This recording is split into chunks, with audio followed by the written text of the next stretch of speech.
ലൈംഗിക ശക്തിയുടെ മരുന്നുമായിട്ടാണ് ചെറുപ്പക്കാർ മണിയറയിലേക്ക് കയറുന്നത്.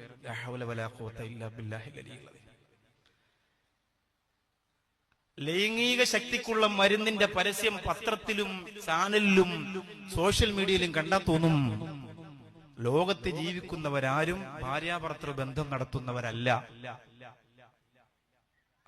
അതിനെക്കുറിച്ച് ചർച്ച ചെയ്യുന്നവർ പറയുന്നത് 10,000-ൽ ഒരാൾ പോലും പൂർണ്ണ തൃപ്തിയോടെ ലൈംഗിക ബന്ധത്തിൽ ഏർപ്പെട്ടിട്ടില്ല.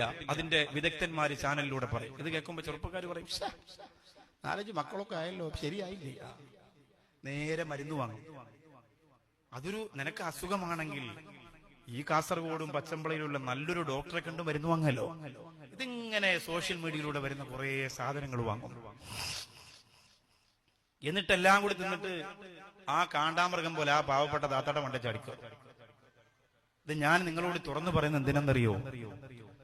അവിടെ പോലും മര്യാദ വേണം. അല്ലാഹുവിന്റെ ഹബീബ് നബി മുഹമ്മദ് മുസ്തഫ നിലവിളിക്കുന്ന, കരയുന്ന, ശരീരത്തെ മാന്തി പിളർക്കുന്ന ഇതൊരു പെണ്ണാണ്, ഒരു മനുഷ്യ സ്ത്രീയാണെന്ന പരിഗണന പോലും കൊടുക്കാത്ത കന്നുകാലികളായി തലമുറയിലെ ചെറുപ്പക്കാർ അത് പതിക്കുകയാണ്.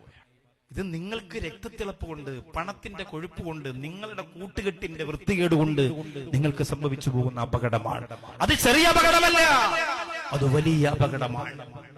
ലൈംഗിക ശക്തിക്കുള്ള മരുന്നെന്ന് പറയുന്നത് കഞ്ചാവിന് അടിമയാകുന്നവനെ പോലെയാണ്. അത് കിട്ടിയില്ലെങ്കിൽ പിന്നവന് മതിയാവില്ല. അത് ഉപയോഗിച്ചില്ലെങ്കിൽ പിന്നവന് ജീവിക്കാൻ കഴിയില്ല. അതില്ലാതെ പിന്നെ കുടുംബജീവിതം നയിക്കാൻ കഴിയില്ല. ആ തരത്തിൽ അതപ്പതിച്ചു പോകും ചെറുപ്പക്കാരാ.